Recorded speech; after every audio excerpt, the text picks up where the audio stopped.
জীবনের এমন কিছু মুহূর্ত আসে যখন মানুষ চারিদিকে তাকিয়ে দেখে সব পথ যেন বন্ধ।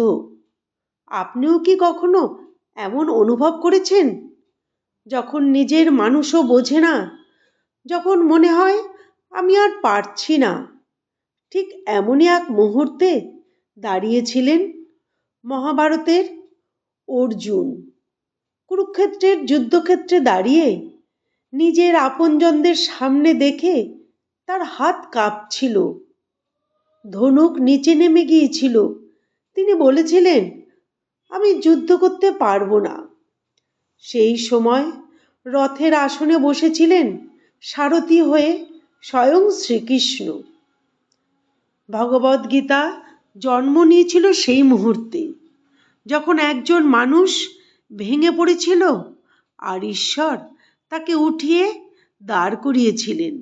গীতার আসল মাহাত্ম্য কোথায়? গীতা শুধু যুদ্ধের কথা নয়, গীতা মানে জীবনের লড়াইয়ে স্থির থাকার শিক্ষা। ভগবদ্গীতা আমাদের বলে, পরিস্থিতি তোমার নিয়ন্ত্রণে নেই, কিন্তু তোমার মনোভাব তোমার হাতে। আজ আমরা কুরুক্ষেত্রে নেই, কিন্তু প্রতিদিন আমাদেরও যুদ্ধ আছে। সংসারের দায়িত্ব, সম্পর্কের টানাপোড়েন, অর্থের চিন্তা, অপমানের যন্ত্রণা, এই প্রতিটি পরিস্থিতিই এক একটি যুদ্ধক্ষেত্র। আর প্রতিটি যুদ্ধক্ষেত্রেই যদি আমরা মন খুলে শুনি, তাহলে শুনতে পাবো শ্রীকৃষ্ণ আমাদের অন্তর থেকেই কথা বলেন।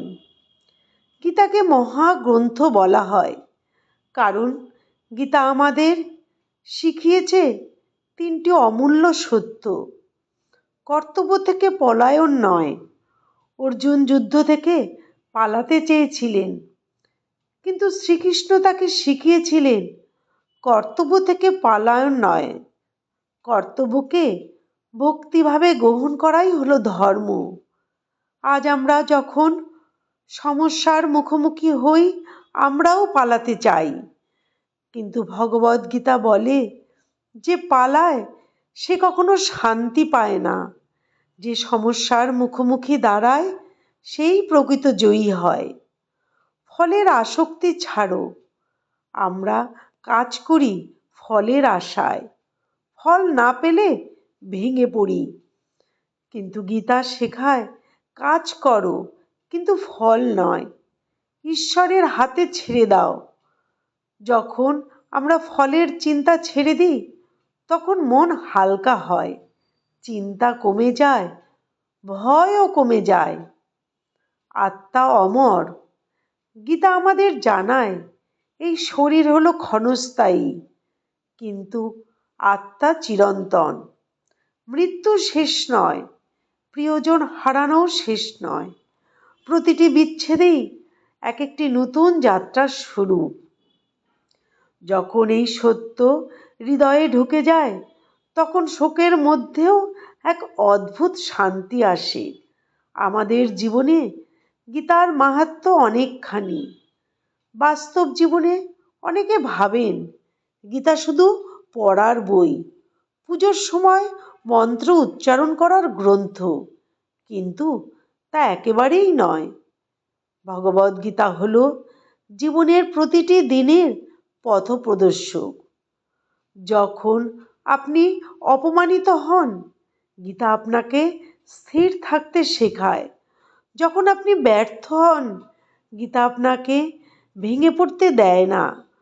যখন একা অনুভব করেন, গীতা আপনাকে মনে করিয়ে দেয়, আমি তোমার সঙ্গে আছি।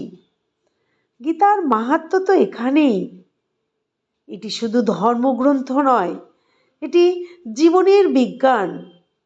যদি এই ভগবদ্গীতা না থাকতো, ভাবুন তো, অর্জুন যদি সেই দিন যুদ্ধক্ষেত্র ছেড়ে পালিয়ে যেতেন, তাহলে আজ আমরা এই অমূল্য জ্ঞান কোথায় পেতাম?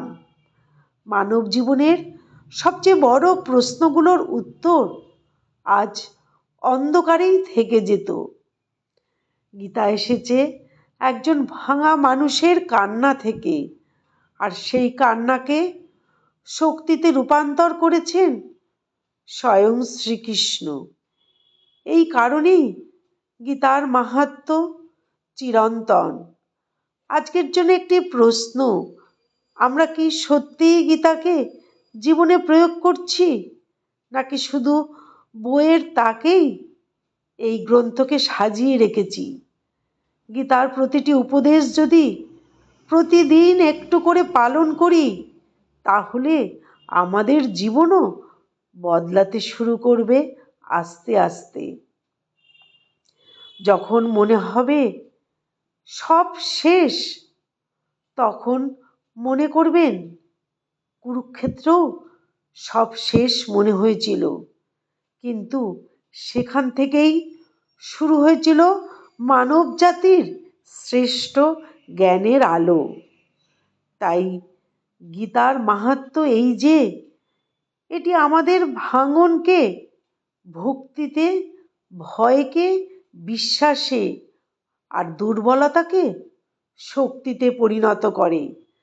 শ্রীকৃষ্ণ যেন আমাদের প্রত্যেকের অন্তরে সেই জ্ঞান জাগিয়ে দেন। হরে কৃষ্ণ। বিষয়টি যদি ভালো লাগে, তাহলে কৃষ্ণপ্রেম চ্যানেলের সঙ্গে থাকবেন। দয়া করে লাইক ও সাবস্ক্রাইব করবেন। কমেন্টে লিখুন হরে কৃষ্ণ, জয় গীতা। নমস্কার, ধন্যবাদ।